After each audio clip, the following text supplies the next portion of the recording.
Iran ও লেবাননে নিহতের সংখ্যা ছাড়িয়েছে ৭৪২। হামলা আরো জোরদারের নির্দেশ ট্রাম্পের। হরমুজ প্রণালী আনুষ্ঠানিক বন্ধ ঘোষণা।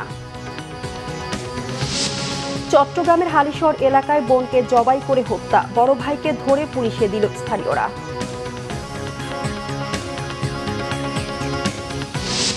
আজ ইতিহাসের পাতায় আরেক পদক্ষেপ বাংলাদেশ নারী ফুটবলের। চীনের বিপক্ষে ম্যাচ দিয়ে অভিষেক হচ্ছে এশিয়ান কাপে।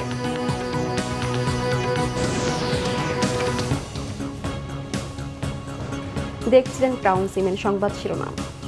ইরান ও লেবাননের বিভিন্ন জায়গায় ইসরায়েল ও যুক্তরাষ্ট্রের হামলায় নিহতের সংখ্যা ৭৪২ ছাড়িয়েছে। তেহরানের মিসাইল ও পরমাণু স্থাপনা ধ্বংস করতে মাসব্যাপী হামলা চালানোর ঘোষণা দিয়েছেন মার্কিন প্রেসিডেন্ট ডোনাল্ড ট্রাম্প। দিয়েছেন রিয়াদে মার্কিন দূতাবাসে ইরানের হামলার প্রতিশোধের হুঁশিয়ারিও। মধ্যপ্রাচ্যে মোতায়েন করছে আরও যুদ্ধবিমান। এদিকে ইসরায়েল ও মধ্যপ্রাচ্যে যুক্তরাষ্ট্রের ঘাঁটি লক্ষ্য করে চলছে ইরানের হামলা।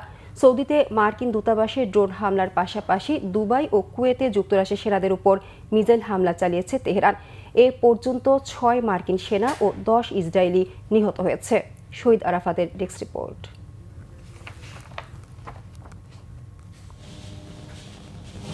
ইরানের মিসাইল ও পরমাণু স্থাপনা ধ্বংসের লক্ষ্যে টানা চতুর্থ দিনের মতো হামলা অব্যাহত রেখেছে ইসরায়েল ও মার্কিন বাহিনী। এতে নিহত হচ্ছে শত শত সাধারণ নাগরিক। শুধু সোমবারই ইরানে হত্যা করা হয়েছে শিশুসহ অন্তত ৯৬ জনকে। হত্যা করা হয়েছে সর্বোচ্চ নেতা আয়াতুল্লাহ আলী খামেনির স্ত্রী বাগের জাদেকেও। মার্কিন প্রেসিডেন্ট ডোনাল্ড ট্রাম্প বলেছেন, মূল হামলা তো এখন পর্যন্ত শুরুই হয়নি।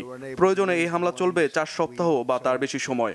এর মধ্যে মধ্যপ্রাচ্যে নতুন করে যুদ্ধ বিমান মোতায়েন করেছে যুক্তরাষ্ট্র। পাঠানো হয়েছে জ্বালানি ভরার বিমানও। সৌদি আরবে মার্কিন দূতাবাসে হামলার প্রতিশোধ নিতে কড়া হুঁশিয়ারি দিয়েছে মার্কিন প্রেসিডেন্ট ডোনাল্ড ট্রাম্প।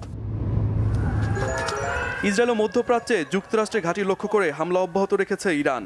এর মধ্যে দুই দেশের বেশ কয়েকজন সেনা নিহত হয়েছে। হিজবুল্লাহ জানিয়েছে তারা স্থল হামলার জন্য প্রস্তুত আছে।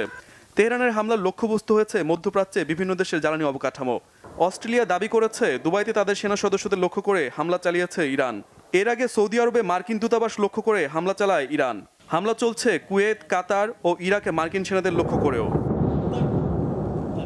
ইরানের হামলা থেকে বাঁচতে জর্ডান, কুয়েত, লেবানন, ওমান, কাতার, সৌদি আরব, সিরিয়া, সংযুক্ত আরব আমিরাত সহ ১৫টি দেশের মার্কিন নাগরিকদের মধ্যপ্রাচ্য ছাড়ার নির্দেশ দিয়েছে যুক্তরাষ্ট্র। টানা চতুর্থ দিনে এসেও ক্ষতিগ্রস্ত দেশগুলোতে স্থগিত আছে বিমান চলাচল। তবে সংযুক্ত আরব আমিরাত ও সৌদি আরবে কয়েকটি ফ্লাইটের গতিপথ পরিবর্তন করা হয়েছে। আনুষ্ঠানিকভাবে হরমুজ প্রণালী দিয়ে জাহাজ চলাচল বন্ধ করেছে ইরানের বিপ্লবী গার্ড IRGC। বিপ্লবী গার্ড হুঁশিয়ারি দিয়ে বলেছে, জাহাজ চলাচলের চেষ্টা করলে হামলার মাধ্যমে তা পুড়িয়ে দেওয়া হবে। এতে বিশ্ববাজারে হু হু করে বাড়ছে জ্বালানি তেলের দাম। পরিস্থিতি নিয়ন্ত্রণের বাইরে যাওয়ার শঙ্কা বিশ্লেষকদের। শহীদ আরাফাত, বাংলাভিশন নিউজ ডেস্ক। আজও সকাল ৯টার পর অফিস শুরু করেছেন প্রধানমন্ত্রী তারেক রহমান। করছেন দাপ্তরিক কাজ। গতকাল দিয়েছেন জনবান্ধব পরিবহন ব্যবস্থা গড়তে মেট্রো রেলের পাশাপাশি মনোরেল চালুর বিষয় বিবেচনা নির্দেশনা। নারী যাত্রীদের নিরাপত্তা নিশ্চিতে দ্রুত পদক্ষেপ নিতে চান তিনি। সোমবার সচিবালয়ে পরিবহন বিশেষজ্ঞ অধ্যাপক শামসুল হকের সঙ্গে বৈঠকে তিনি এই পরিকল্পনার কথা জানান। ভুয়া মুক্তিযোদ্ধাদের নাম পর্যায়ক্রমে বাতিলের পাশাপাশি আর্থিক সুবিধাও ফিরিয়ে দেওয়ার কথা জানিয়েছেন মুক্তিযুদ্ধ বিষয়ক মন্ত্রী হাফিজউদ্দিন আহমেদ। রিপোর্ট সৈয়দ আব্দুল মুহিতের। সোমবারও সচিবালয়ের নিজ কার্যালয়ে ব্যস্ত সময় পার করেছেন প্রধানমন্ত্রী তারেক রহমান। শুরুতে বৈঠক হয় বাংলাদেশ প্রকৌশল বিশ্ববিদ্যালয়ের অধ্যাপক ডক্টর এম শামসুল হকের সাথে। বৈঠকের পর তিনি জানান, গণপরিবহন আধুনিকায়ন ও মানুষের দুর্ভোগ কমাতে একাধিক বড় উদ্যোগের পরিকল্পনা নিয়েছেন প্রধানমন্ত্রী।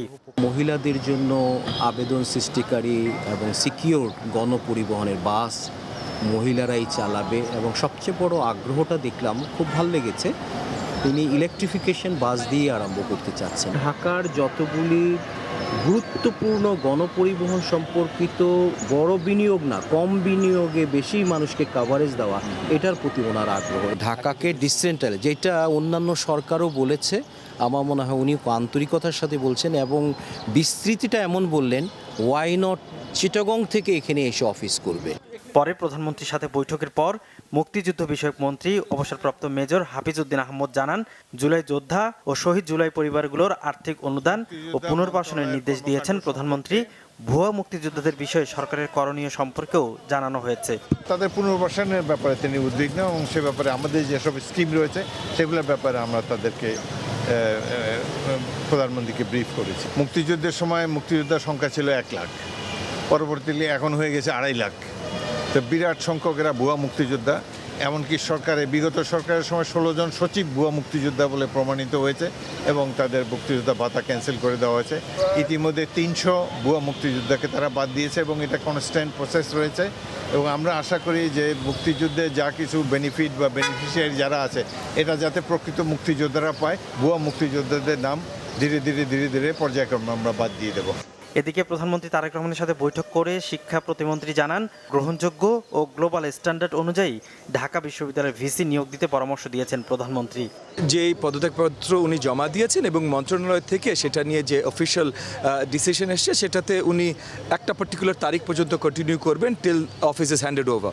মাননীয় প্রধানমন্ত্রী এটা নিয়ে জানতে চেয়েছেন বেস্ট প্রসিডিওর্স কি, গ্লোবাল বেস্ট প্র্যাকটিসেস কি এত বড় এত প্রসিদ্ধ বিশ্ববিদ্যালয়ের ভিসি হবার জন্য, এবং সেই সব তথ্য আমরা মাননীয় প্রধানমন্ত্রীর ডেস্কেও পৌঁছাচ্ছি। 7 কলেজের বিষয়টি মীমাংসিত, এ বিষয়ে সবার সম্মতির কথাও জানান শিক্ষা প্রতিমন্ত্রী ববি হাজ্জাজ। সৈয়দ আব্দুল মুহিত, বাংলা ভিশন, ঢাকা। ঈদ উল ফিতর উপলক্ষে যাত্রীদের জন্য বাস ও ট্রেনের আগাম টিকিট বিক্রি শুরু হয়েছে।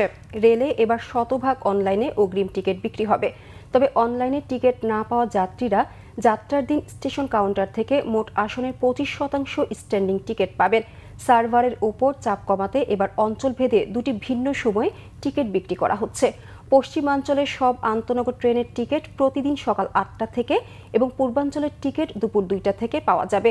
এছাড়া যাত্রী সাধারণ রেল সেবা অ্যাপ ও ওয়েবসাইটের মাধ্যমে এই টিকিট সংগ্রহ করতে পারবেন। 3 মার্চ মিলবে 13 মার্চের অগ্রিম টিকিট। এছাড়া 4, 5, 6, 7, 8 ও 9 মার্চ যথাক্রমে বিক্রি করা হবে 14, 15, 16, 17, 18 ও 19 মার্চের অগ্রিম টিকিট। আর ফিরতি ট্রেনের টিকিট বিক্রি করা হবে 13 মার্চ থেকে 19 মার্চ পর্যন্ত। এদিকে দূরপাল্লার বাসের অগ্রিম টিকিটও বিক্রি শুরু হয়েছে। 12 মার্চ থেকে ঈদের আগের দিন পর্যন্ত যে কোনো দিনের অগ্রিম টিকিট কিনতে পারবেন যাত্রীরা। কাউন্টার ও অনলাইন 2 মাধ্যমে অগ্রিম টিকিট বিক্রি হচ্ছে। চট্টগ্রামের হালিশহর এলাকায় ছোট বোনকে জবাই করে হত্যার অভিযোগ বড় ভাইয়ের বিরুদ্ধে। ঈদগাহ রমনা আবাসিক এলাকায় গত রাতে এই হত্যাকাণ্ড হয়। পরে স্থানীয়রা অভিযুক্ত ভাইকে ধরে পুলিশের হাতে তুলে দেয়। তারা জানায়, টাকা পয়সার লেনদেন নিয়ে ভাই বোনের মধ্যে কথা কাটাকাটির এক পর্যায়ে বড় ভাই বোনকে জবাই করে পালিয়ে যাওয়ার সময় স্থানীয়রা তাকে আটক করে পুলিশের হাতে তুলে দেয়। এই ছিল এখনকার মতো। পরের সংবাদ সকাল 11টায়। এতক্ষণ সাথে থাকায় ধন্যবাদ।